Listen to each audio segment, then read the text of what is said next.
कभी सोचा है कि हम अपने आसपास की दुनिया को देखते कैसे हैं? सारा खेल असल में प्रकाश का है और खास तौर पर उसके परावर्तन का। तो आज हम इसी कमाल की प्रक्रिया के पीछे के नियमों को समझने वाले हैं। चलिए शुरू करते हैं। अच्छा, शुरुआत एक ऐसे सवाल से करते हैं जो हम सब ने कभी ना कभी सोचा ही होगा। जब हम आईने में देखते हैं तो हमारी एकदम वैसी की वैसी शक्ल, मतलब हमारा प्रतिबिंब बनता कैसे है? भाई ये कोई जादू तो है नहीं, ये तो है प्योर साइंस। तो देखो, इस पूरी प्रक्रिया को समझने के लिए ना पहले इसकी मेन कैरेक्टर्स यानी इसके मुख्य पात्रों से मिलना पड़ेगा। ऐसा समझिए कि ये एक पूरा नाटक चल रहा है और हर किरण का अपना एक खास रोल है। तो पहला किरदार है आपतित किरण या इंसिडेंट रे। ये वो लाइट रे है जो किसी भी सोर्स से निकलकर सबसे पहले सतह पर आकर टकराती है। समझ लीजिए यहीं से सारी कहानी की शुरुआत होती है। और इसके बाद आता है दूसरा किरदार, परावर्तित किरण या रिफ्लेक्टेड रे। सीधी सी बात है, जब आपतित किरण सतह से टकराई तो वो बाउंस बैक करेगी, है ना? बस इसी बाउंस बैक करने वाली किरण को कहते हैं परावर्तित किरण। अब एक और बहुत जरूरी किरदार है अभिलंब, जिसे द नॉर्मल भी कहते हैं। अब देखो, ये कोई असली किरण नहीं है, ये बस एक इमेजिनरी लाइन है, एक काल्पनिक रेखा जो हम सतह पर ठीक 90 डिग्री के एंगल पे बनाते हैं। इसका काम ये एक रेफरी की तरह है जो हमें एंगल्स को एकदम सही सही नापने में मदद करता है। ठीक है, तो अब हम किरदारों से तो मिल लिए, अब बारी है उस स्क्रिप्ट को देखने की जिसे ये सब फॉलो करते हैं। जानते हैं, प्रकृति ने लाइट के रिफ्लेक्शन के लिए बस दो बहुत ही सिंपल से लेकिन यूनिवर्सल नियम बनाए हैं। और कमाल की बात यह है कि ये दो नियम इतने सीधे साधे हैं कि सुनकर यकीन नहीं होता, पर यही दो नियम पूरे यूनिवर्स में लाइट के बिहेवियर को तय करते हैं। पहला, एंगल्स बराबर होते हैं, और दूसरा, सारी किरणें एक ही प्लेन पर रहती हैं। चलो अब जरा इनको एक एक करके समझते हैं। पहला नियम बहुत सिंपल है, वो ये कि आपतन कोण हमेशा परावर्तन कोण के बराबर होता है। मतलब वो एंगल जो आने वाली किरण यानी आपतित किरण अभिलंब के साथ बनाती है, वो हमेशा उस एंगल के बराबर होगा जो टकराकर जाने वाली किरण यानी परावर्तित किरण अभिलंब के साथ बनाती है। बिल्कुल एक गेंद की तरह सोचिए, एक बॉल जिस एंगल से जमीन से टकराती है, ठीक उसी एंगल से तो वापस उछलती है ना। बस लाइट भी यही करती है। अब आते हैं दूसरे नियम पर। ये नियम बताता है कि ये पूरा खेल ना बड़ा डिसिप्लिन्ड है। आपतित किरण, परावर्तित किरण और वो रेफरी यानी अभिलंब, ये तीनों हमेशा एक ही फ्लैट सरफेस, एक ही तल पर होते हैं। ऐसा कभी नहीं होगा कि लाइट एक तरफ से आए और टकराकर 3D में कहीं और ही बिखर जाए। नहीं, ये सब कुछ एक सिंगल प्लेन पर होता है। तो इन नियमों का हमारे उस पहले सवाल से क्या कनेक्शन है कि आईने में हमारी शक्ल बनती कैसे है? चलिए अब देखते हैं कि कैसे यही दो नियम मिलकर आईने के इस राज को खोलते हैं। असल में ये नियम इतने परफेक्ट हैं, इतने सटीक हैं कि इनके बेसिस पर एक पूरा मैथमेटिकल फॉर्मूला बनाया गया है, दर्पण सूत्र या मिरर फॉर्मूला। इस फॉर्मूला का इस्तेमाल करके कोई भी ये कैलकुलेट कर सकता है कि किसी चीज की इमेज आईने के पीछे कहाँ बनेगी, कितनी बड़ी बनेगी और कैसी बनेगी। और हाँ, यही वो साइंस है जिस पर कैमरा लेंस जैसी मॉडर्न टेक्नोलॉजीज काम करती हैं। और पता है, इन्हीं दो नियमों का सीधा नतीजा है वो जो हम रोज सुबह आईने में देखते हैं। हमारी इमेज कैसी होती है? वर्चुअल होती है, मतलब उसे किसी स्क्रीन पर प्रोजेक्ट नहीं कर सकते। सीधी होती है, अपराइट, बिल्कुल सेम साइज की होती है। और हाँ, लैटरली इन्वर्टेड होती है, मतलब हमारा दायां हाथ आईने में बायां दिखाई देता है। ये सब कुछ बस उन दो सिंपल से नियमों का कमाल है। अच्छा, ये सब कुछ हमें एक बड़े मजेदार सवाल पर लाकर खड़ा कर देता है। अगर लाइट हर चीज से रिफ्लेक्ट होती है, तो हमें अपनी शक्ल सिर्फ आईने या स्मूथ सर्फेसेस पर ही क्यों दिखती है? किसी दीवार पर या किसी किताब पर क्यों नहीं? तो चलिए आज एक ऐसी चीज के पीछे की फिजिक्स को समझते हैं जिसे हम रोजाना इस्तेमाल करते हैं, पर शायद ही कभी उसके बारे में सोचते हैं। जी हाँ, एक बिल्कुल साधारण सा आईना, या जिसे हम प्लेन मिरर कहते हैं। और जब आईने की बात होती है तो सबसे पहला सवाल दिमाग में यही आता है ना, कि आखिर आईने में कोई भी लिखावट उल्टी क्यों नजर आती है? ये एक बहुत ही आम अनुभव है, लेकिन इसके पीछे का विज्ञान वाकई में काफी मजेदार है। इसका सबसे बढ़िया उदाहरण है एम्बुलेंस पर उल्टा लिखा हुआ एम्बुलेंस शब्द। ये इसलिए होता है ताकि आगे चल रही गाड़ियों के ड्राइवर इसे अपने रियर व्यू मिरर में एकदम सीधा पढ़ सके। पर सवाल तो अपनी जगह बना हुआ है, आईना ऐसा करता ही क्यों है? इस पहेली को सुलझाने के लिए हमें एक जासूस की तरह सोचना होगा। हमें समतल दर्पण के 5 बहुत ही सरल लेकिन बेहद जरूरी नियमों को समझना होगा जो इस पूरे खेल को कंट्रोल करते हैं। तो तैयार है? चलिए शुरू करते हैं नियम नंबर 1 से। ये नियम बताता है कि आईने में दिखने वाली चीज का साइज और उसकी पोजीशन कैसी होती है। तो देखिए, पहली बात तो बिल्कुल सीधी है। आईने में जो इमेज बनती है वो हमेशा असल चीज के बराबर साइज की होती है, न तो बड़ी न ही छोटी। और दूसरी बात, इमेज हमेशा सीधी बनती है, मतलब सिर ऊपर है तो इमेज में भी सिर ऊपर ही दिखेगा, वो कभी उल्टा नहीं होता। ठीक है, अब बढ़ते हैं नियम नंबर 2 की तरफ। ये नियम इस बारे में है कि इमेज असल में बनती कहाँ है और क्या वो सच में होती भी है या नहीं। आईने में जो इमेज बनती है उसे हम विज्ञान की भाषा में वर्चुअल या आभासी कहते हैं।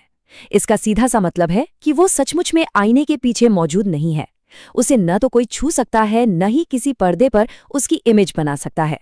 ये कुछ वैसा ही है जैसे टीवी स्क्रीन पर दिखने वाला कैरेक्टर टीवी के अंदर नहीं होता। और उस इमेज की दूरी का क्या? यहाँ एक बहुत ही सिंपल सा हिसाब काम करता है, 1:1 का रेशियो। अब ये क्या है, चलिए समझते हैं। इसका मतलब है कि कोई भी चीज आईने से जितनी दूर रखी होती है उसकी इमेज भी आईने के पीछे उतनी ही दूरी पर बनती हुई दिखाई देती है। अगर कोई एक कदम पीछे हटता है तो उसकी इमेज भी एक कदम पीछे हट जाती है, बिल्कुल परफेक्ट बराबरी। चलिए अब आते हैं सबसे दिलचस्प और सबसे ज्यादा कंफ्यूजिंग हिस्से पर। हमारी शुरुआती पहेली का जवाब भी यहीं छिपा हुआ है। ये है उल्टापन, या जिसे हम इन्वर्जन कहते हैं। हम सब ने यही सुना है और शायद यही मानते भी हैं कि आईना लेफ्ट को राइट और राइट को लेफ्ट कर देता है। पर क्या ये बात वाकई में सच है या ये सिर्फ एक भ्रम है? चलिए एक छोटा सा टेस्ट करते हैं। आईने के सामने खड़े होकर कोई अपना दाहिना हाथ उठाए तो आईने में जो इमेज है वो भी अपना दाहिना हाथ ही उठा रही है, बायां नहीं। तो फिर गड़बड़ कहाँ है? असली राज ये है, आईना लेफ्ट और राइट को नहीं बदलता, वो असल में आगे और पीछे को पलट देता है। जो चीज आईने के ज्यादा करीब है, इमेज में भी वो चीज ज्यादा करीब दिखती है। असली अदला बदली फ्रंट टू बैक होती है। इसे समझने का एक बहुत अच्छा तरीका है एक दस्ताने के बारे में सोचना। जब एक दस्ताने को अंदर से बाहर पलटा जाता है तो उसकी उंगलियां ऊपर नीचे नहीं होती, बस अंदर की सतह बाहर आ जाती है। आईना भी हमारे साथ ठीक यही करता है, वो हमें बस आगे से पीछे की ओर पलट देता है।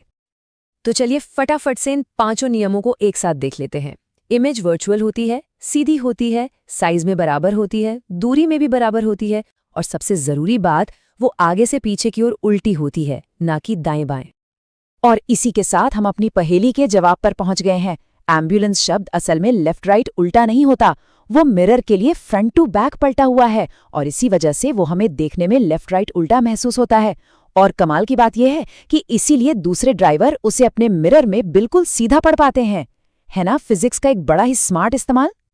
तो अब जब ये सब समझ आ गया है तो जाते जाते एक आखिरी सवाल के साथ इस चर्चा को खत्म करते हैं जो आपको सोचने पर मजबूर कर देगा।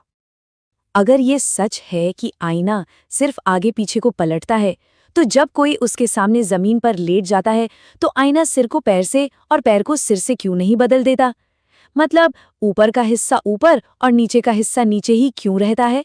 अच्छा, कभी एक चमकदार चम्मच के अंदर अपना चेहरा देखा है और कभी सोचा है कि अरे ये उल्टा क्यों दिख रहा है ना थोड़ा अजीब सा।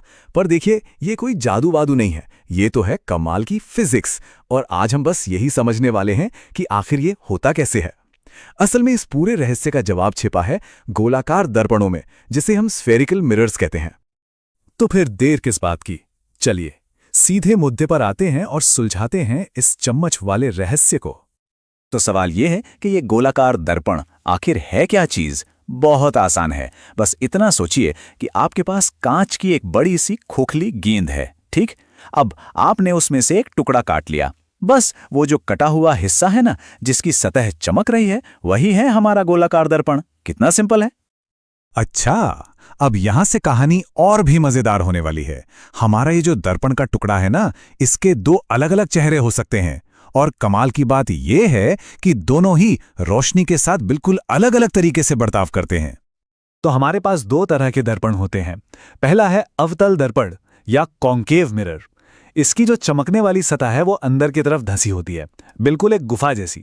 और दूसरा है उत्तल दर्पण यानी कॉन्वेक्स मिरर, जिसकी सतह बाहर की तरफ उभरी भी होती है। तो याद रखने का एक बहुत ही आसान तरीका है, अवतल यानी अंदर वाली सतह जैसे गुफा, और उत्तल यानी उभरी हुई सतह। ठीक है, तो अब अगर इन दर्पणों को ठीक से समझना है तो हमें इनकी बनावट मतलब इनकी पूरी एनाटॉमी को समझना पड़ेगा। कुछ बहुत जरूरी पॉइंट्स हैं जो ये तय करते हैं कि ये लाइट को कैसे घुमाएंगे या मोड़ेंगे। तो सबसे पहले बात करते हैं वक्रता केंद्र यानी सेंटर ऑफ कर्वेचर की। याद है वो कांच की बड़ी सी गेंद जिससे हमने अपना दर्पण काटा था? बस ये उसी गेंद का सेंटर पॉइंट है। समझिए, ये हमारे दर्पण का जन्म स्थान है, उसकी पेरेंट स्फीयर का केंद्र। इसके बाद आता है ध्रुव यानी पोल। ये क्या है? ये जो हमारा दर्पण का टुकड़ा है ना, उसका जो बिल्कुल बीच का पॉइंट होता है एकदम उसकी सतह पर, बस वही है ध्रुव। और जब हम इन दोनों पॉइंट्स को मतलब वक्रता केंद्र और ध्रुव को एक सीधी लाइन से जोड़ देते हैं तो जो लाइन बनती है उसे कहते हैं मुख्य अक्ष या प्रिंसिपल एक्सिस। आप इसे दर्पण की रीढ़ की हड्डी समझ सकते हैं। सारा खेल इसी लाइन पर होता है। चलिए अब आते हैं सबसे जरूरी, सबसे इंपॉर्टेंट पॉइंट पर, और वो है फोकस। सच कहूं तो इन दर्पणों की असली ताकत लाइट को एक जगह इकट्ठा करने की या फिर उसे फैलाने की वो इसी पॉइंट से आती है। तो आखिर ये फोकस है क्या? देखिए, ये जो हमारा मुख्य अक्ष है ना, उसी पर एक ऐसा खास पॉइंट होता है जहां लाइट की सारी पैरेलल किरणें मतलब एक साथ आने वाली किरणें दर्पण से टकराने के बाद आकर मिलती हैं। एक तरह से ये लाइट के लिए दर्पण का मीटिंग पॉइंट या गैदरिंग पॉइंट है। और फिर फोकस से ही जुड़ा है फोकस दूरी यानी फोकल लेंथ। ये बहुत सिंपल है, ये बस हमारे ध्रुव यानी पोल और इस फोकस पॉइंट के बीच का डिस्टेंस है। और पता है, यही दूरी तय करती है कि कोई दर्पण लाइट को कितनी ताकत से मोड़ेगा। क्या बात है! तो हमने दर्पण की पूरी बनावट तो समझ ली है। तो चलिए फटाफट से एक क्विक रीकैप करते हैं उन सारे जरूरी शब्दों का जो हमने अभी अभी सीखे हैं। तो ये हैं वो 5 खास टर्म्स: ध्रुव, वक्रता केंद्र, मुख्य अक्ष, फोकस और फोकस दूरी। बस ये पांचों मिलकर ही एक गोलाकार दर्पण की पूरी कहानी बना देते हैं। और सही मायनों में इनको समझना ही इन दर्पणों को समझने की चाबी है। तो अब असली सवाल ये उठता है कि अब जब हम इन दर्पणों की बनावट को जान गए हैं तो ये हमारे आसपास की देखी सुनी दुनिया को असल में बदलते कैसे हैं। उस चम्मच से लेकर हमारी गाड़ियों के साइड मिरर और डेंटिस्ट के छोटे छोटे औजारों तक, इनका असर तो भाई हर जगह है। अच्छा, कभी सोचा है कि जब हम शीशे में देखते हैं तो हमारी जो परछाई है वो आखिर बनती कैसे है? ये कोई जादू नहीं है, ये प्योर फिजिक्स है। और इस पूरी कहानी के पीछे ना कुछ बहुत ही सिंपल और मजेदार नियम काम करते हैं। तो आज हम शीशों के इन्हीं राज से पर्दा उठाने वाले हैं। तो सीधा मुद्दे पर आते हैं। क्या कोई ऐसा तरीका है जिससे हम पहले से ही एकदम सटीक अंदाजा लगा सकें कि किसी भी शीशे में जो इमेज बनेगी वो कहाँ बनेगी, कितनी बड़ी होगी और सीधी होगी या फिर उल्टी? जवाब है हाँ, बिल्कुल है। और ये जवाब छिपा है इन 2 फॉर्मूलों में। देखने में ये शायद थोड़े मुश्किल लगें, पर असल में यही वो सीक्रेट कोड्स हैं जो हमें शीशे के बारे में सब कुछ बता सकते हैं। और आज के इस विश्लेषण में हम इन्हीं कोड को डीकोड करने वाले हैं। ठीक है, तो चलिए एक एक करके इन्हें समझते हैं। हम शुरुआत करेंगे पहले फॉर्मूले से, जिसे मिरर फॉर्मूला या दर्पण सूत्र भी कहते हैं। ये वाला कोड हमें बिल्कुल साफ साफ बताता है कि इमेज कहाँ बनेगी। तो ये है हमारा पहला formula, 1/f is equal to 1/v plus 1/u। चलिए इसके हर एक हिस्से को f, v और u को बारी बारी से समझते हैं। शुरुआत करते हैं u से। u का मतलब है ऑब्जेक्ट डिस्टेंस यानी वस्तु की दूरी। सीधी भाषा में शीशे से वो असली चीज कितनी दूर रखी है जिसे हम देख रहे हैं। ये समझिए कि ये हमारा स्टार्टिंग पॉइंट है। अगला है v यानी इमेज डिस्टेंस या छवि की दूरी। ये वो दूरी है जहां शीशे के अंदर परछाई बन रही है। ज्यादातर टाइम हमें यही v तो पता करना होता है। और आखिर में है f यानी फोकल लेंथ। ये ना शीशे की अपनी एक पहचान होती है जो उसके घुमाव या कर्वीचर पर डिपेंड करती है और ये कभी बदलती नहीं है। इस पूरी कैलकुलेशन के लिए ये बहुत जरूरी है। तो अब हमें ये तो पता चल गया कि इमेज बनेगी कहाँ, पर क्या इतना काफी है? नहीं, हमें ये भी तो जानना है कि वो दिखेगी कैसी, कितनी बड़ी होगी, सीधी या उल्टी, और इसके लिए हमें अपने दूसरे सीक्रेट कोड की जरूरत पड़ेगी। ये है मैग्निफिकेशन फॉर्मूला। ध्यान से देखिए, इसके 2 बराबर हिस्से हैं और दोनों ही हमें इमेज के साइज और डायरेक्शन के बारे में कमाल की जानकारी देते हैं। यहां m का मतलब है मैग्निफिकेशन या आवर्धन। ये बस एक नंबर है, एक ऐसा नंबर जो हमें बताता है कि बनने वाली इमेज असली चीज की तुलना में कितने गुना बड़ी या छोटी है। सिंपल। h का मतलब है ऑब्जेक्ट की हाइट, यानी वो जो असली चीज है उसकी असल ऊंचाई कितनी है। और h प्राइम है इमेज की हाइट, यानी परछाई की ऊंचाई।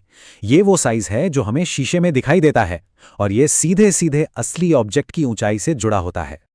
अब तक हमने दोनों फॉर्मूलों को अलग अलग समझा, पर असली मजा तो तब है जब हम इन्हें एक साथ देखते हैं, क्योंकि ये दोनों एक दूसरे से बहुत गहराई से कनेक्टेड हैं। जरा देखिए, u और v ये दोनों ही फॉर्मूलों में मौजूद हैं। इसका मतलब क्या हुआ?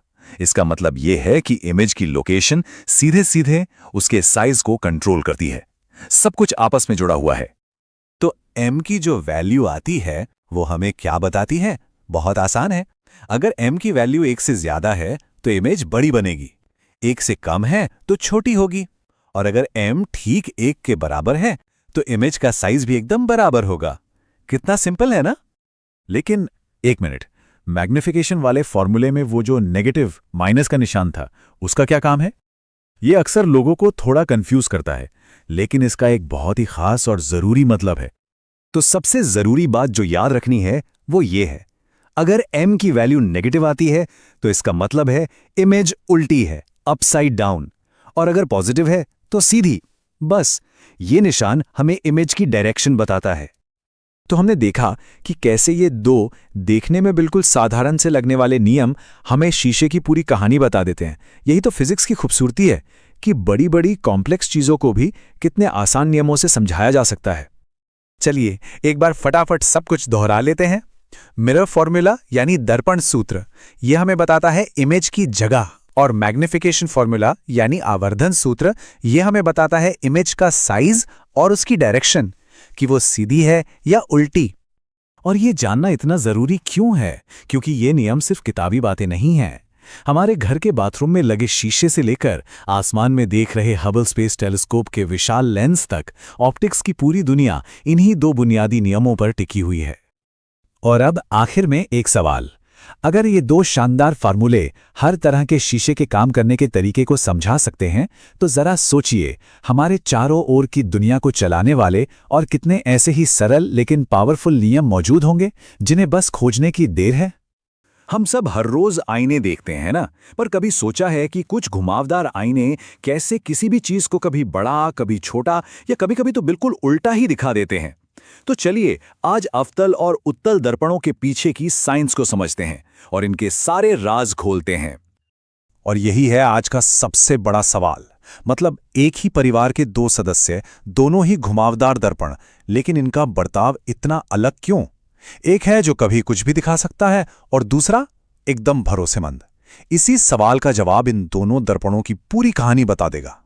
तो फिर चलिए कहानी के पहले किरदार से मिलते हैं। ये है अवतल दर्पण। ये घुमावदार आईनों की दुनिया का सबसे दिलचस्प और कह सकते हैं कॉम्प्लेक्स मेंबर है। समझ लीजिए इसकी एक नहीं बल्कि कई अलग अलग पर्सनालिटीज हैं। तभी तो ये डेंटिस्ट के छोटे से औजार से लेकर बड़े बड़े सोलर कुकर तक में काम आता है। और ये नंबर, ये सब कुछ कह देता है 6।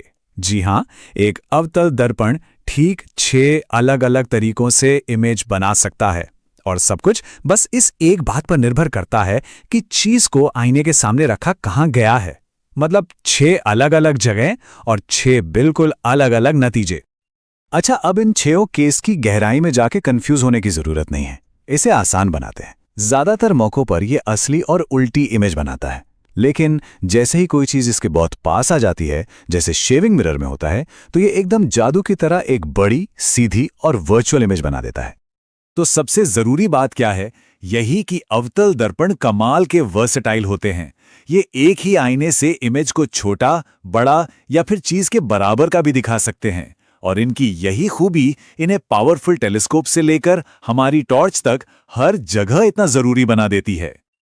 और अब मिलते हैं कहानी के दूसरे किरदार से, उत्तल दर्पण। देखिए, अगर अवतल दर्पण एक कलाकार की तरह था जिसके कई रूप थे, तो उत्तल दर्पण एक सैनिक जैसा है, डिसिप्लिन्ड, सीधा साधा और हमेशा भरोसेमंद। इसका बस एक ही नियम है, सिर्फ एक।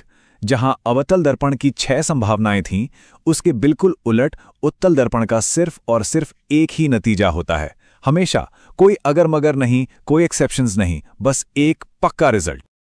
और वो नियम या कह लें कि मूल मंत्र ये है, इमेज हमेशा आभासी, सीधी और छोटी होगी। बस ये लाइन याद रखनी है, क्योंकि उत्तल दर्पण की पूरी कहानी इसी एक लाइन में छिपी है। तो फटाफट से इन शब्दों का मतलब भी समझ लेते हैं। आभासी यानी वर्चुअल, मतलब इमेज आईने के पीछे बनती हुई लगती है, उसे किसी पर्दे पर नहीं उतार सकते। सीधी मतलब जैसी चीज है वैसी ही सीधी दिखेगी, उल्टी नहीं। और छोटी का मतलब तो साफ है, इमेज हमेशा असली चीज से छोटी ही होगी। और पता है, यही इसकी सबसे बड़ी ताकत है। चीज चाहे पास हो या दूर, कोई फर्क नहीं पड़ता, नतीजा हमेशा वही रहेगा, एक वर्चुअल, सीधी और छोटी इमेज। और इसीलिए तो गाड़ियों के साइड मिरर में इसी का इस्तेमाल होता है, ताकि एक भरोसेमंद और चौड़ा व्यू मिल सके। ठीक है, तो अब जब हम दोनों किरदारों को अच्छे से जान गए हैं, तो चलिए अब दोनों को आमने सामने रखकर देखते हैं कि इनमें असल फर्क है क्या।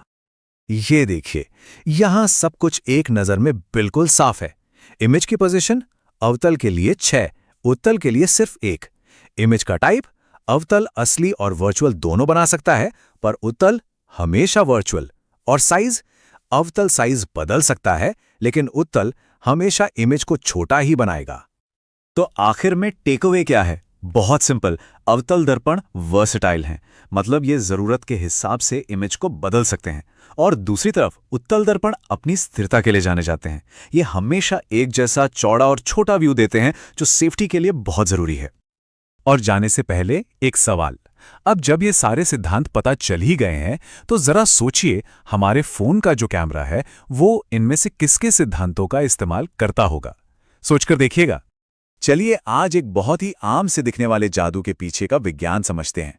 एक ऐसा जादू जो हम सब ने कभी ना कभी जरूर देखा है। कभी ध्यान दिया है कि पानी के ग्लास में अगर कोई पेंसिल या स्ट्रॉ रखी हो तो वो मुड़ी हुई सी क्यों लगती है? क्या ये हमारी आंखों का कोई धोखा है, या फिर इसके पीछे कोई गहरा वैज्ञानिक राज छिपा हुआ है? चलिए आज इसी का पता लगाते हैं। देखिए, पहली नजर में तो ये किसी जादू से कम नहीं लगता है ना। एक बिल्कुल सीधी सादी चीज पानी के अंदर जाते ही अजीब तरह से मुड़ जाती है। पर जैसा कि हम जानते हैं, ज्यादातर जादू के पीछे असल में विज्ञान ही होता है। तो इसका मतलब ये है कि गलती हमारी आंखों की नहीं है, इसके पीछे फिजिक्स का यानी भौतिकी का एक बहुत ही फंडामेंटल प्रिंसिपल काम कर रहा है।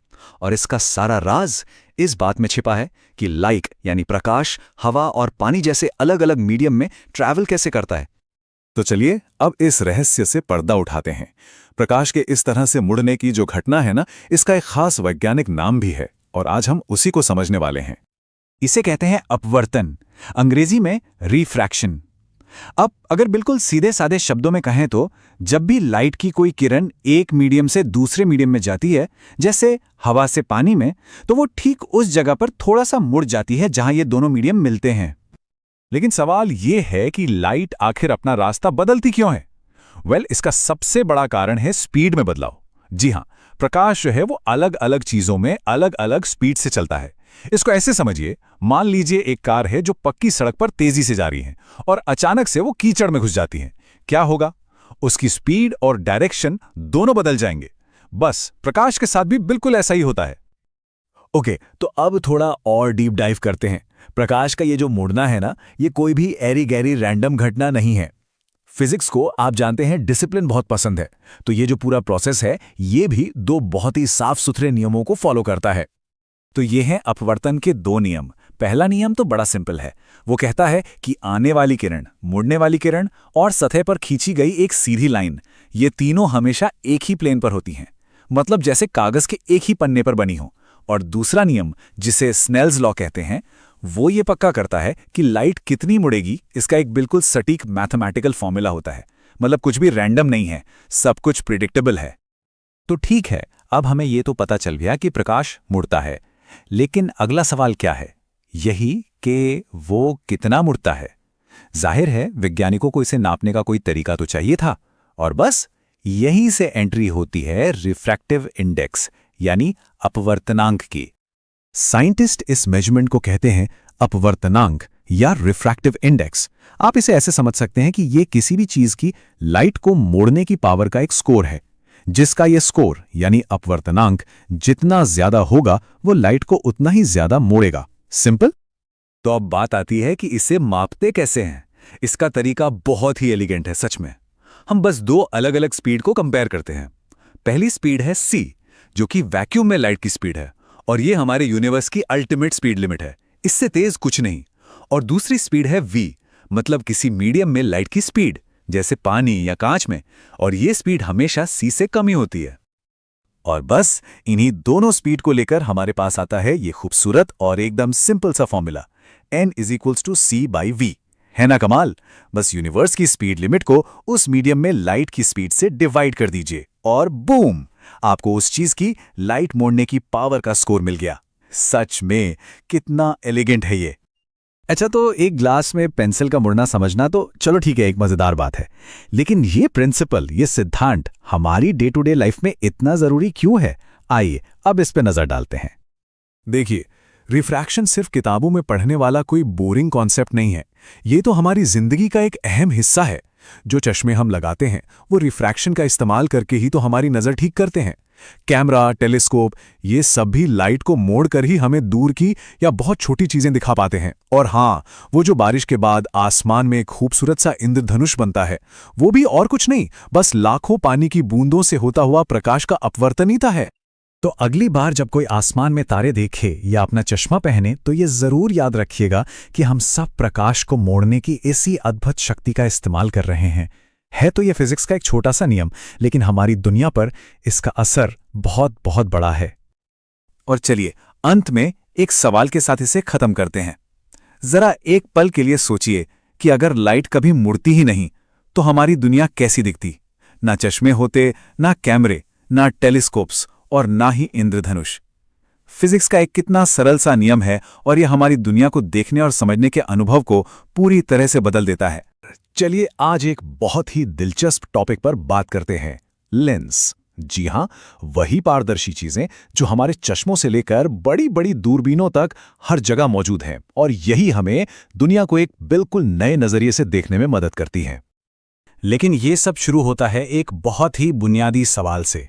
प्रकाश जो हमेशा सीधी रेखा में चलता है, उसे कंट्रोल कैसे किया जा सकता है? उसे मोड़ा, इकट्ठा या फैलाया कैसे जा सकता है? यही वो पहेली है जिसे आज हम मिलकर सुलझाने वाले हैं। और इस पहेली का जवाब सिर्फ एक शब्द में है, लेंस। तो चलिए इस शानदार चीज की दुनिया में उतरते हैं और इसके पीछे के साइंस को समझते हैं। तो आखिर ये लेंस है क्या भला? देखिए, टेक्निकल भाषा में ये एक ऑप्टिकल इंस्ट्रूमेंट है जो प्रकाश को अपने आर पार जाने देता है और उसे रिफ्रैक्ट करता है। अब रिफ्रैक्ट करने का मतलब क्या है? आसान भाषा में प्रकाश को मोड़ना। जब भी प्रकाश एक मीडियम से दूसरे में जाता है, जैसे हवा से कांच में, तो वो थोड़ा सा मुड़ जाता है। बस इसी को रिफ्रैक्शन कहते हैं। और इसी मोड़ तोड़ से या तो प्रकाश की किरणें एक जगह इकट्ठी हो जाती हैं या फिर फैल जाती हैं। अब बात करते हैं लेंस के दो मुख्य प्रकारों की।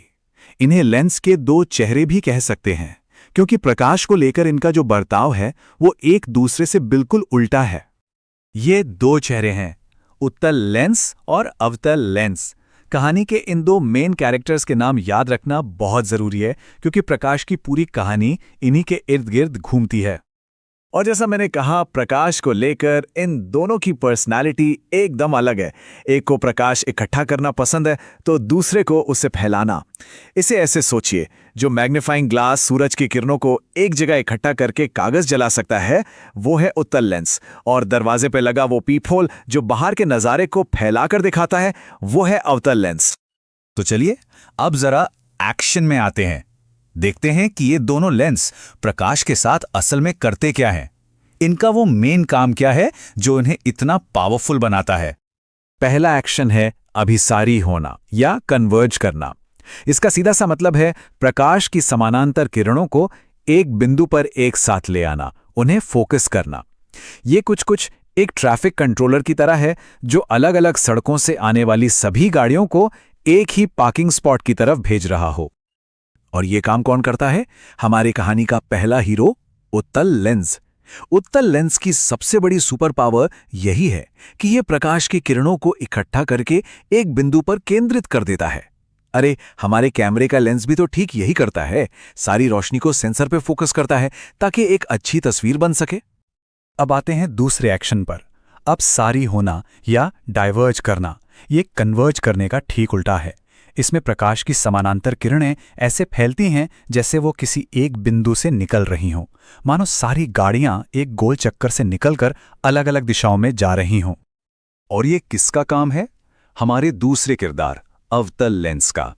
अवतल लेंस प्रकाश की किरणों को बाहर की ओर फैला देता है। जिन लोगों को मायोपिया या निकट दृष्टिदोष होता है, उनके चश्मे में यही लेंस लगा होता है, तो एक इकट्ठा करता है और दूसरा फैलाता है। एकदम सिंपल।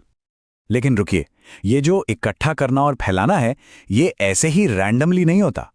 ऑप्टिक्स की दुनिया में कुछ पक्के नियम हैं जिनका पालन ये लेंस करते हैं, और यही नियम इन्हें इतना यूजफुल बनाते हैं। पहला नियम है मुख्य अक्ष या प्रिंसिपल एक्सिस। सोचिए, ये लेंस के बिल्कुल बीच से गुजरने वाली एक काल्पनिक सीधी रेखा है। ये एक तरह से प्रकाश के लिए एक हाईवे या सेंट्रल लाइन का काम करती है। प्रकाश की किरणें इसी अक्ष के हिसाब से मुड़ती हैं, जिससे हमें यह समझने में मदद मिलती है कि वो आखिर जाएंगी कहाँ। और दूसरा सबसे जरूरी पॉइंट है फोकस। ये मुख्य अक्ष पर वो जादुई बिंदु है जहां उत्तल लेंस सारी किरणों को मिलाता है या जहां से अवतल लेंस की किरणें फैलती हुई महसूस होती हैं। लेंस की असली ताकत, उसकी सारी पावर इसी फोकस पॉइंट में छिपी है। तो इस पूरी बातचीत का निचोड़ क्या है? बड़ा आसान है। दो तरह के लेंस हैं, उत्तल और अवतल। दो तरह के एक्शन हैं, अभिसारी यानी इकट्ठा करना और अपसारी यानी फैलाना। और इन एक्शन को चलाने वाले दो मुख्य नियम हैं, मुख्य अक्ष और फोकस। और आखिर में एक सवाल, अगर ये कांच के साधारण से टुकड़े, ये लेंस हमें दूर के ग्रहों को देखने की शक्ति देते हैं और छोटी से छोटी दुनिया के राज खोलते हैं, तो जरा सोचिए, ज्ञान और टेक्नोलॉजी के नए लेंस हमारे लिए और क्या-क्या बदल सकते हैं। शायद देखने का नजरिया बदलने से ही सब कुछ बदल जाता है। लेंस एक ऐसी चीज जो हम रोज इस्तेमाल करते हैं, पर कभी सोचा है इसके पीछे का गणित कितना सिंपल हो सकता है? मतलब चश्मे से लेकर कैमरे तक हमारी पूरी दुनिया देखने का तरीका कुछ बहुत ही सीधी सादी इक्वेशंस पर टिका है। कमाल है ना? तो चलिए आज इसी की तह तक चलते हैं। तो सवाल यही उठता है कि भाई, कांच का एक छोटा सा साधारण सा टुकड़ा आखिर ये एक एकदम साफ तस्वीर बना कैसे लेता है? लगता तो किसी पहेली जैसा ही है, नहीं? पर आज हम इसी पहेली को सुलझाएंगे और इसका जवाब छिपा है फिजिक्स के कुछ बेहद खूबसूरत नियमों में। अच्छा, तो लेंस काम कैसे करता है, ये समझने के लिए ना हमें पहले इस पूरी कहानी के 3 मेन कैरेक्टर्स से मिलना होगा। ये हैं ऑब्जेक्ट, इमेज और फोकस, यानी कि वस्तु, प्रतिबिंब और फोकस। बस इन्हीं तीनों का जो रिश्ता है ना, सारा खेल उसी का है। तो हमारा पहला कैरेक्टर है ऑब्जेक्ट डिस्टेंस, जिसे हम यू कहते हैं। ये बहुत ही सीधा सादा है, मतलब जिस चीज को हम देख रहे हैं उसकी लेंस के सेंटर से दूरी, बस इतनी सी बात है। यहीं से कहानी शुरू होती है। फिर आता है दूसरा कैरेक्टर, इमेज डिस्टेंस या वी। ये वो दूरी है लेंस के सेंटर से उस जगह तक जहां एक एकदम क्लियर शार्प इमेज बन रही है। सही मायनों में कहें तो यहीं पर लेंस अपना असली जादू दिखाता है। और अब तीसरा और शायद सबसे जरूरी कैरेक्टर, फोकल लेंथ यानी एफ। ये ना लेंस की अपनी अंदरूनी खासियत है, उसकी अपनी पहचान। यही वो चीज है जो तय करती है कि लेंस लाइट को कितना ज्यादा या कितना कम मोड़ेगा। एक तरह से ये लेंस की सुपर पावर है। ठीक है, तो अब हम अपने तीनों कैरेक्टर्स को जान चुके हैं, तो अब टाइम है उस एक नियम को जानने का जो इन तीनों को एक साथ एक धागे में पिरोता है। इसे कहते हैं लेंस फॉर्मूला। और आप यकीन नहीं करेंगे कि कितना सिंपल है। तो हमारे पास है यू, वी और एफ। अब जरा सोचिए, मैथ्स में ये तीनों एक दूसरे से कैसे जुड़े होंगे? क्या कोई प्लस का साइन है बीच में, या माइनस, या कुछ और ही कहानी है? सच तो ये है कि इनके बीच का जो कनेक्शन है ना, वही पूरे ऑप्टिक्स की नींव है। और ये रहा वो मैजिकल फॉर्मूला, 1/f बराबर होता है 1/v प्लस 1/u के। बस ये छोटी सी इक्वेशन देखने में जितनी सिंपल है ना, उतनी ही पावरफुल भी है। ये हमें बिल्कुल सटीक तरीके से बता देती है कि इमेज आखिर बनेगी कहाँ। बस हमें ये पता होना चाहिए कि ऑब्जेक्ट कहाँ रखा है और लेंस कौन सा है। इसकी कैलकुलेशन कभी फेल नहीं होती। यही वो नियम है जो सब कुछ कंट्रोल करता है। चलो, ये तो पता चल गया कि इमेज कहाँ बनेगी, लेकिन अगला सवाल क्या है? यही ना कि वो दिखेगी कैसे? क्या वो ऑब्जेक्ट से बड़ी होगी या छोटी होगी, या फिर एकदम सेम साइज की? इस सवाल का जवाब हमें मिलता है मैग्निफिकेशन के मैथ्स में। तो मैग्निफिकेशन को समझने के लिए दो और चीजों पर ध्यान देना होगा। पहली है ऑब्जेक्ट की हाइट, जिसे हम h कहेंगे, और दूसरी है इमेज की हाइट, जिसे हम h प्राइम कहेंगे। इन दोनों के बीच का जो रिलेशन है, बस वही मैग्निफिकेशन है। तो साइज का पहला क्लू मिलता है एक सिंपल से रेशियो से। मैग्निफिकेशन, जिसे हम m से दिखाते हैं, वो कुछ नहीं, बस इमेज की हाइट को ऑब्जेक्ट की हाइट से डिवाइड करने पर मिलता है। इससे हमें पता चलता है कि इमेज ऑब्जेक्ट के मुकाबले कितने गुना बड़ी या छोटी है। और अब आती है सबसे मजेदार बात। ये जो रेशियो है ना, ये हमारी दूरियों से भी जुड़ा हुआ है। मतलब मैग्निफिकेशन यानी m निकालने का एक और तरीका है, इमेज डिस्टेंस v को ऑब्जेक्ट डिस्टेंस u से डिवाइड कर दो। कमाल है ना? मतलब साइज और पोजीशन दोनों एक ही सिंपल से नियम से बंधे हुए हैं। जैसे एक एग्जाम्पल लेते हैं। मान लीजिए m की वैल्यू आती है 2, तो इसका सीधा सा मतलब है कि जो इमेज बन रही है वो ऑब्जेक्ट से ठीक डबल साइज की है। बिल्कुल वैसे ही जैसे एक मैग्नीफाइंग ग्लास छोटे अक्षरों को बड़ा कर देता है। और वहीं अगर m की वैल्यू 0.5 आती है, तो इसका मतलब हुआ कि इमेज का साइज ऑब्जेक्ट से ठीक आधा है। जैसे हमारे कैमरे का लेंस एक बहुत बड़े सीन को सिकोड़कर छोटे से सेंसर पर फिट कर देता है। तो बस ये दो सिंपल से फॉर्मूले, सोचिए जरा, यही वो नींव है जिस पर छोटे से छोटे माइक्रोस्कोप से लेकर स्पेस में झांकने वाले बड़े बड़े टेलीस्कोप तक सब कुछ टिका हुआ है। ये बात कितनी खूबसूरत है ना, कि यूनिवर्स के बड़े बड़े सीक्रेट्स अक्सर ऐसे ही सिंपल और सुंदर नियमों में छिपे होते हैं। अब सवाल ये है कि ये सब जानना जरूरी क्यों है? भाई इसलिए क्योंकि यही वो प्रिंसिपल्स हैं जिनसे हमारे फोन के कैमरे डिजाइन होते हैं, हमारे चश्मे हमारी नजर ठीक करते हैं, पावरफुल टेलीस्कोप और माइक्रोस्कोप बनते हैं, और हाँ, प्रोजेक्टर के पीछे का साइंस भी यही है। मतलब ये हर जगह है। तो आखिर में एक सवाल सोचना तो बनता है, फिजिक्स के और कौन कौन से ऐसे सिंपल नियम हैं जो बिना शोर मचाए हमारी दुनिया को चला रहे हैं, उसे आकार दे रहे हैं। ये सोचने पर मजबूर करता है कि हमारे आसपास की जो इतनी कॉम्प्लेक्स दुनिया है, उसकी बुनियाद अक्सर कुछ बहुत ही बेसिक और खूबसूरत सिद्धांतों पर टिकी होती है। कभी सोचा है कि कैसे एक मामूली सा कांच का टुकड़ा हमें ब्रह्मांड के राज दिखा सकता है, या फिर एक धुंधली सी दुनिया को एकदम क्रिस्टल क्लियर बना सकता है? तो आज हम लेंस की इसी दिलचस्प दुनिया में उतरने वाले हैं और समझेंगे कि ये असल में हमारी हकीकत को कैसे बदलते हैं।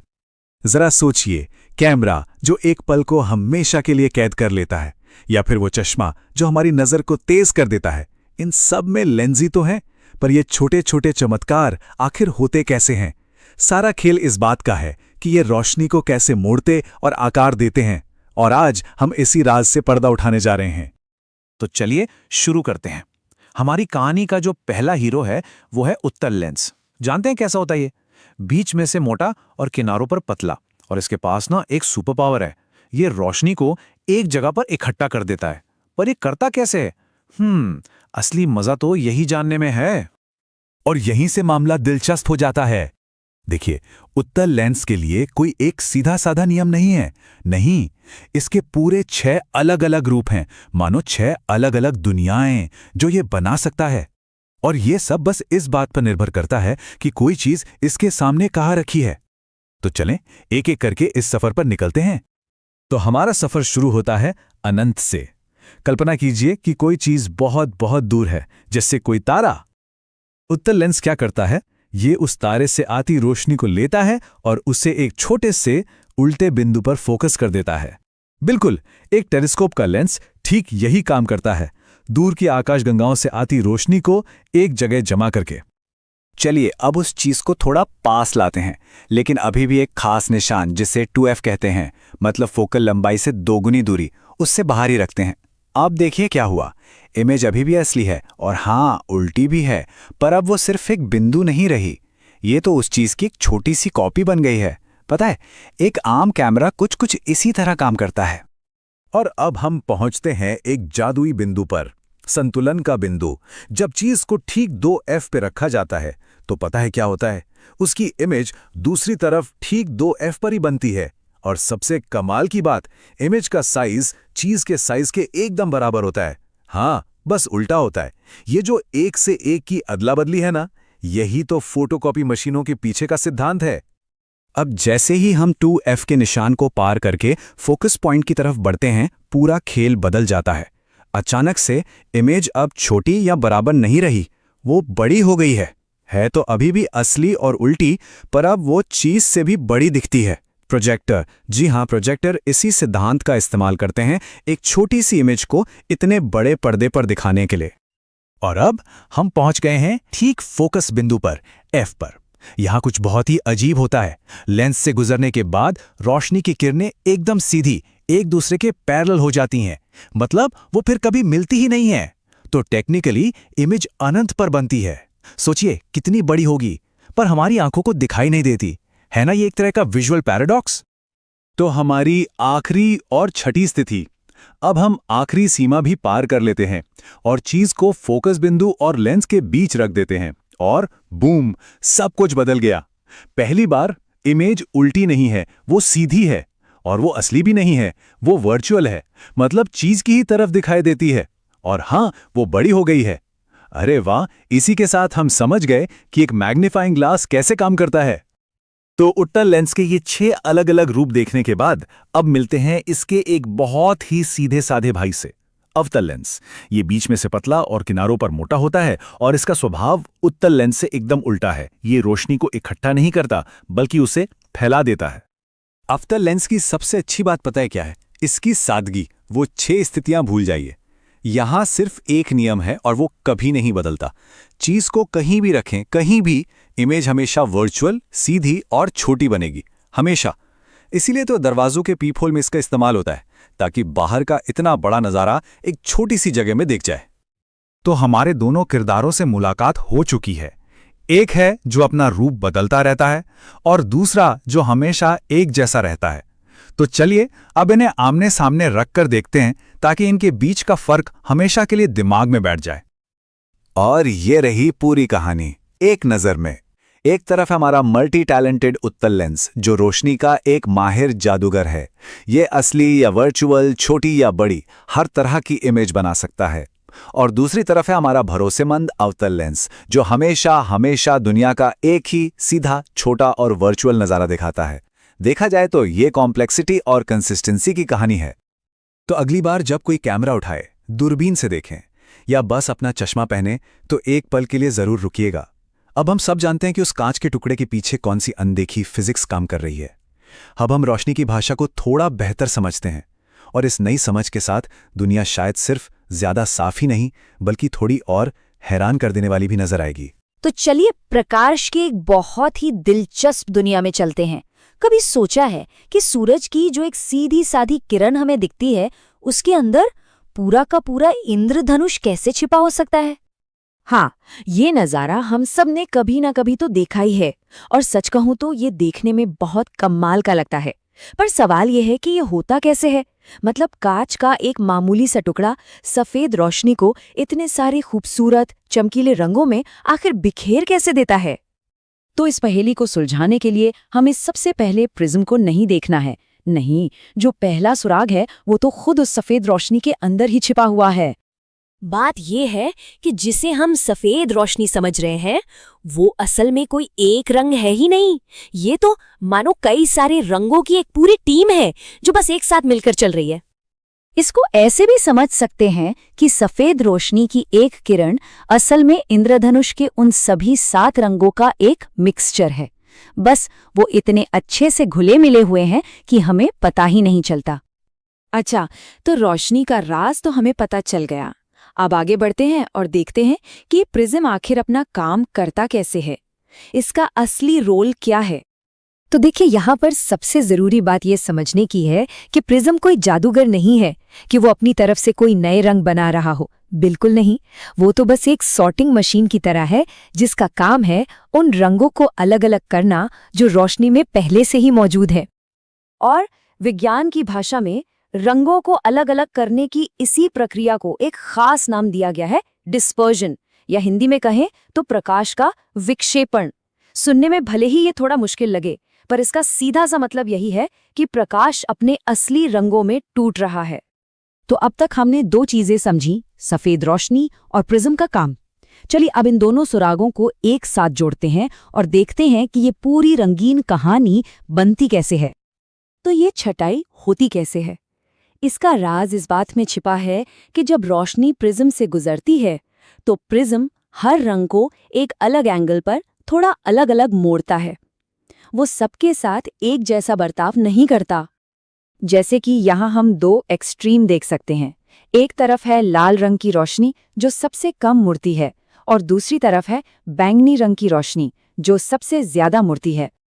और बस मुड़ने के इसी छोटे छोटे फर्क की वजह से सारे रंग एक पंखे की तरह फैल जाते हैं और एक खूबसूरत तय क्रम में हमें दिखाई देते हैं, जिसे हम वाइब जोर के नाम से जानते हैं।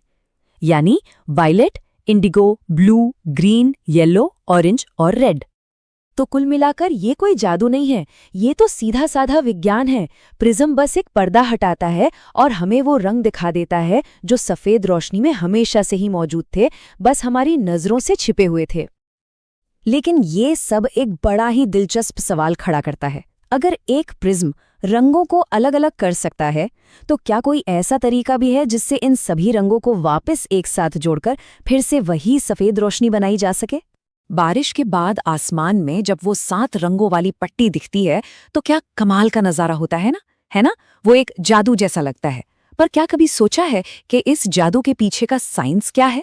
चलिए आज इंद्रधनुष बनने की पूरी कहानी को एकदम आसान भाषा में समझते हैं। हम सबने इंद्रधनुष देखा है, कई बार तो उसे देखकर हम जो भी कर रहे होते हैं बस एक पल के लिए रुक जाते हैं। ये प्रकृति के उन खूबसूरत नज़ारों में से एक है जो हमें हमेशा हमेशा हैरान कर देता है। तो असली सवाल ये है कि आखिर ये बनता कैसे है? सोचिए, ये एक तरह की रेसिपी है और आज हम इंद्रधनुष बनाने की इसी सीक्रेट रेसिपी को और उसके पीछे की साइंस को स्टेप बाय स्टेप समझने वाले हैं। तो किसी भी अच्छी रेसिपी की तरह इसकी शुरुआत भी कुछ बेसिक चीजों से होती है। इंद्रधनुष बनाने के लिए हमें सिर्फ और सिर्फ 2 मेन चीजों की जरूरत पड़ती है। तो ये है हमारी 2 सामग्रियां। एक तरफ है सूरज की रोशनी और दूसरी तरफ है हवा में तैरती पानी की नन्ही नन्ही बूंदें, जो अक्सर बारिश के फौरन बाद होती हैं। इन दोनों का सही टाइम पर सही जगह पर एक साथ होना इंद्रधनुष बनने का पहला और सबसे जरूरी कदम है। ठीक है, तो सामग्री तो हमारे पास आ गई। अब बात करते हैं प्रोसेस की, यानी कि इसे बनाने की विधि की। असली कमाल तो तब होता है जब सूरज की रोशनी पानी की इन छोटी छोटी बूंदों के अंदर सफर करती है। और ये कोई सीधा साधा सफर नहीं है, इसमें कई दिलचस्प मोड़ आते हैं।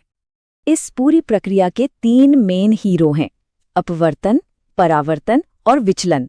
जी हाँ, यही वो 3 साइंटिफिक प्रोसेस हैं जो मिलकर सूरज की सफेद रोशनी को इंद्रधनुष के 7 खूबसूरत रंगों में बदल देते हैं। चलिए एक एक करके इन तीनों को समझते हैं। पहला कदम है अपवर्तन, जिसे इंग्लिश में रिफ्रैक्शन कहते हैं। इसका सीधा सा मतलब है कि जब सूरज की किरण हवा से चल के पानी की बूंद के अंदर जाती है तो वो थोड़ी सी मुड़ जाती है, या कहिए कि झुक जाती है। ये बिल्कुल वैसा ही है जैसे पानी से भरे गिलास में रखी कोई पेंसिल हमें मुड़ी हुई दिखती है। अगला स्टेप है परावर्तन, यानी रिफ्लेक्शन। अब देखिए, बूंद के अंदर घुसने के बाद रोशनी की किरण सीधे आर पार नहीं निकल जाती। नहीं, वो बूंद की पिछली सतह से टकराती है और वापस लौटती है, ठीक वैसे ही जैसे कोई गेंद दीवार से टकराकर पलट के वापस आती है। और अब आता है सबसे जादुई हिस्सा, विचलन या डिस्पर्जन।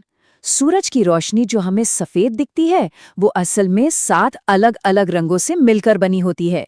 तो जब ये रोशनी पानी की बूंद से बाहर निकल रही होती है तो वो अपने सभी 7 रंगों में बिखर जाती है और हर रंग थोड़ा अलग एंगल पर मुड़ता है। इसीलिए हमें हमेशा रंग एक फिक्स्ड ऑर्डर में ही दिखाई देते हैं। तो अगर हम इसे शॉर्ट में समझें तो पानी की हर एक बूंद के अंदर ये 3 चीजें हो रही हैं। पहले रोशनी मुड़ती है, फिर टकराकर लौटती है और आखिर में 7 रंगों में बिखर जाती है।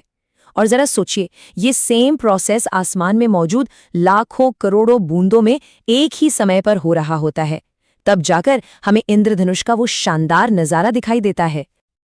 और जब ये सारी सामग्री और ये पूरी प्रक्रिया एक साथ एक तालमेल में काम करती है तो नतीजा होता है एक खूबसूरत इंद्रधनुष। तो ये रही हमारी पूरी रेसिपी। सामग्री सूरज की रोशनी और पानी की बूंदें, प्रक्रिया रोशनी का मुड़ना, लौटना और फिर रंगों में बिखर जाना, और परिणाम आसमान में एक शानदार इंद्रधनुष। है ना कमाल की बात? तो अगली बार जब बारिश के बाद आसमान में वो रंगों का गोला दिखे तो उसकी सुंदरता को तो महसूस कीजिएगा ही, पर शायद अब उसके पीछे का ये आसान सा लेकिन शानदार विज्ञान भी याद आएगा। प्रकृति की हर खूबसूरत चीज के पीछे ऐसे ही तो दिलचस्प राज छिपे होते हैं। आज हम बात करेंगे दृष्टि दोष और उनके सुधार के बारे में। ये एक ऐसा टॉपिक है जो सिर्फ एग्जाम के लिए नहीं बल्कि हमारी रोजमर्रा की जिंदगी से भी बहुत गहराई से जुड़ा हुआ है। तो चलिए सीधे मुद्दे पर आते हैं। कभी ऐसा महसूस हुआ है कि दुनिया थोड़ी धुंधली सी लग रही है? मतलब दूर का कोई साइन बोर्ड हो या पास में रखी कोई किताब, सब कुछ थोड़ा ब्लर सा। अगर ऐसा है तो ये बहुत ही आम बात है। दरअसल ये जो धुंधलापन है ये अक्सर 2 आम दृष्टि दोषों की वजह से होता है। तो आज हम इन्हीं 2 मुख्य समस्याओं को समझने की कोशिश करेंगे। ये 2 दोष हैं। पहला मायोपिया, जिसे निकट दृष्टि दोष भी कहते हैं, और दूसरा है हाइपरमेट्रोपिया यानी दूर दृष्टि दोष। नाम से ही थोड़ा बहुत अंदाजा लग रहा होगा, है ना? एक में दूर का देखना मुश्किल होता है तो दूसरे में पास का। चलिए एक एक करके इन्हें समझते हैं। तो सबसे पहले बात करते हैं मायोपिया की, यानी निकट दृष्टि दोष। ये तो आजकल खासतौर से बच्चों और युवाओं में सबसे आम आंखों की समस्याओं में से एक बन गया है। तो मायोपिया में असल में होता क्या है? सीधी सी बात है, पास की चीजें जैसे कोई किताब या फोन वो तो एकदम साफ दिखती हैं, पर जैसे ही नजर दूर जाती है, मान लीजिए क्लास का ब्लैक बोर्ड या सड़क का कोई साइन बोर्ड, सब कुछ धुंधला हो जाता है। इसको याद रखने का सबसे आसान तरीका यही है, पास की चीज साफ और दूर की चीज धुंधली। अब अगर साइंटिफिकली देखें तो होता यह है कि दूर से आने वाली प्रकाश की किरणें रेटिना पर फोकस होने के बजाय उसके ठीक सामने ही फोकस हो जाती हैं। बस इसी वजह से दूर की इमेज ब्लर हो जाती है। तो फिर इसका इलाज क्या है? इसका जवाब है एक अवतल लेंस यानी कॉन्केव लेंस। ये लेंस करता क्या है? ये लाइट की किरणों को थोड़ा सा फैला देता है, मतलब कि डाइवर्ज कर देता है, ताकि वो आंखों के अंदर जाके बिल्कुल सही जगह यानी रेटिना पर फोकस हो, और बस दूर की चीजें भी एकदम क्लियर दिखने लगती हैं। ठीक है, तो ये तो हुई मायोपिया की बात। अब चलते हैं इसके ठीक उल्टी प्रॉब्लम पर, हाइपरमेट्रोपिया, जिसे दूरदृष्टि दोष भी कहते हैं। हाइपरमेट्रोपिया में, जैसा मैंने कहा, कहानी बिल्कुल पलट जाती है। इसमें दूर का नज़ारा तो एकदम साफ दिखता है, पर जैसे ही पास के किसी चीज़ पर फोकस करने की कोशिश होती है, जैसे किताब पढ़ना हो या सुई में धागा डालना हो, सब कुछ ब्लर हो जाता है। इसे ऐसे समझिए, दूर के पहाड़ तो एकदम क्रिस्टल क्लियर, लेकिन पास में रखी किताब धुंधली। यहां पर प्रॉब्लम यह है कि पास से आने वाली लाइट की किरणें रेटिना पर नहीं बल्कि उसके पीछे जाकर फोकस होती हैं। जाहिर है इमेज साफ बन ही नहीं सकती। और इसका सल्यूशन है एक उत्तल लेंस, मतलब कि कॉन्वेक्स लेंस।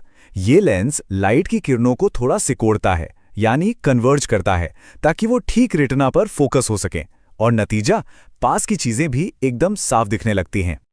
तो अब तक हमने दोनों दोषों और उनके इलाज को समझ लिया है। चलिए अब एक नज़र में सारी जरूरी बातों को फटाफट रिवाइज कर लेते हैं। ये टेबल समझिए पूरे टॉपिक का निचोड़ है।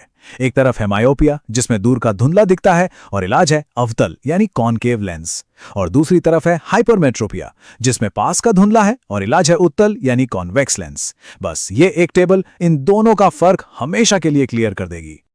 तो अब ये तो पता चल गया कि कौन सी प्रॉब्लम के लिए कौन सा लेंस चाहिए, पर असली सवाल तो ये है कि आखिर ये लेंस करते क्या हैं? मतलब लाइट की किरणों के साथ ऐसा क्या जादू होता है कि धुंधली दुनिया एकदम साफ हो जाती है? यही फिजिक्स का असली कमाल है और इसके पीछे की साइंस को समझना और भी मजेदार है। एग्जाम्स का मौसम आ गया है और क्या फिजिक्स के फॉर्मूले एक बड़ा सिरदर्द बने हुए हैं? अरे घबराने की कोई बात नहीं। आज हम प्रकाश और लेंस के उन मास्टर फॉर्मूलों को समझेंगे जो हर हाल में आपको अच्छे नंबर दिला सकते हैं। तो चलिए सीधा मुद्दे पर आते हैं। ये कहानी लगभग हर किसी की है ना? एग्जाम से ठीक एक रात पहले इतने सारे फॉर्मूले सामने होते हैं कि लगता है दिमाग में कुछ जाएगा ही नहीं। ये जो टेंशन है ये बिल्कुल असली है, लेकिन इसका एक बहुत ही स्मार्ट सा हल भी है। क्या हो अगर कोई कहे कि सब कुछ रटने की जरूरत ही नहीं है, कि ऑप्टिक्स यानी प्रकाशिकी में मास्टरी करने के लिए बस ये 4 फॉर्मूले समझने काफी हैं। जी हां, सिर्फ 4। और ये वो फॉर्मूले हैं जो घुमा फिराकर हर साल पेपर में पूछे ही जाते हैं। तो चलिए इस एग्जाम के डर को ही एक मजबूत स्ट्रैटेजी में बदल देते हैं। सैकड़ों फॉर्मूले रटने के बजाय हम उन बेसिक कॉन्सेप्ट्स पर फोकस करेंगे जो असल में काम आते हैं। याद रखिए, हमारा मकसद रटना नहीं, समझना है। इस नंबर को बस दिमाग में बिठा लीजिए, 4। यही है वो चाबी। ये 4 फॉर्मूले ऑप्टिक्स के लगभग हर सवाल को सॉल्व करने का बेस हैं जो एग्जाम में आ सकता है। ये एक सिंपल लेकिन बहुत पावरफुल अप्रोच है जो पूरी तैयारी को आसान बना देगी। आइए अपनी टूलकिट को खोलते हैं। शुरुआत उन 2 सबसे बुनियादी फॉर्मूलों से करते हैं जो ये बताते हैं कि मिरर और लेंस से इमेज कहां और कैसे बनती है। समझ लीजिए कि ये ऑप्टिक्स की ABC है। पहला है हमारा मिरर फॉर्मूला, जैसा कि स्क्रीन पे दिख रहा है, 1/v + 1/u = 1/f। ये एक सिंपल सी इक्वेशन है जो किसी भी स्फेरिकल मिरर के लिए ऑब्जेक्ट डिस्टेंस यानी u, इमेज डिस्टेंस यानी v और फोकल लेंथ यानी f के बीच का रिश्ता बताती है। इस फॉर्मूले से हम बिल्कुल सटीक पता लगा सकते हैं कि इमेज आखिर बनेगी कहां। और बिल्कुल इसी के जैसा है हमारा lens formula, 1/v - 1/u = 1/f। ये भी वही काम करता है, लेकिन लेंस के लिए। ये u, v और f के बीच का रिलेशन बताता है, पर एक पतले लेंस के लिए। जैसा कि हम देख सकते हैं, दोनों फॉर्मूले दिखने में एक जैसे ही हैं, लेकिन इनमें एक बहुत छोटा पर बहुत ही जरूरी फर्क है। और ये स्लाइड उसी फर्क को एकदम साफ साफ दिखाती है। ध्यान दीजिए, मिरर फॉर्मूले में प्लस का साइन है और लेंस फॉर्मूले में माइनस का। ये छोटा सा फर्क ही सब कुछ बदल देता है और ज्यादातर गलतियां यही होती हैं।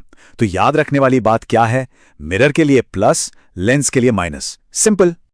अच्छा, अब हमें ये तो पता चल गया कि इमेज बनेगी कहां, तो चलिए अब ये देखते हैं कि वो दिखेगी कैसी और लाइट खुद कैसे बिहेव करती है। हमारे अगले 2 मास्टर फॉर्मूले हमें इमेज के साइज और उसके नेचर के बारे में बताते हैं। अब आता है मैग्निफिकेशन फॉर्मूला, m = h-h, जो कि -v/hu के भी बराबर है। ये फॉर्मूला हमें बताता है कि इमेज ऑब्जेक्ट के मुकाबले कितनी बड़ी या छोटी है। पर यह सिर्फ साइज की कहानी नहीं है। अगर m पॉजिटिव है तो इमेज सीधी बनेगी और अगर नेगेटिव है तो उल्टी। है ना कमाल का टूल? और हमारा चौथा और आखिरी मास्टर फॉर्मूला है रिफ्रैक्टिव इंडेक्स। इसे n से दिखाते हैं और ये हमें बताता है कि जब लाइट एक मीडियम से दूसरे में जाती है, जैसे हवा से पानी में, तो वो कितना मुड़ती है या उसकी स्पीड कितनी कम हो जाती है। इसी वजह से पानी के ग्लास में रखी पेंसिल हमें मुड़ी हुई दिखती है। ये लाइट के बिहेवियर का एक बहुत ही फंडामेंटल नियम है। तो अब ये बात साफ हो गई होगी कि ये सिर्फ 4 अलग अलग फॉर्मूले नहीं हैं। जब इन्हें एक साथ इस्तेमाल करते हैं तो ये ऑप्टिक्स की किसी भी प्रॉब्लम को सॉल्व करने के लिए एक पूरी टूल किट बन जाते हैं। ये असल में सफलता की वो मास्टर चाबी है जो हर ताला खोलेगी। और ये रहे वो चारों एक साथ एक ही जगह पर, mirror formula, lens formula, magnification और रिफ्रैक्टिव इंडेक्स। इस स्लाइड को अपना फाइनल रिवीजन गाइड समझिए। ऑप्टिक्स की पूरी इबारत इन्हीं 4 पिलर्स पर खड़ी है। इन चारों को समझ लिया तो समझो आधी जंग जीत ली। ये बात बिल्कुल सच है कि ऑप्टिक्स में सबसे ज्यादा पूछे जाने वाले सवालों की नींव यही 4 फॉर्मूले हैं। अगर इन पर पकड़ मजबूत हो गई तो समझिए कि एग्जाम का एक बहुत बड़ा हिस्सा आपकी मुट्ठी में है। तब जब ये मास्टर की हाथ में है तो सवाल ये नहीं है कि याद क्या करना है, सवाल ये है कि इन फॉर्मूलों से सबसे पहला न्यूमेरिकल कौन सा सॉल्व करना है। तो जाइए और फिजिक्स के इस चैलेंज को जीत लीजिए।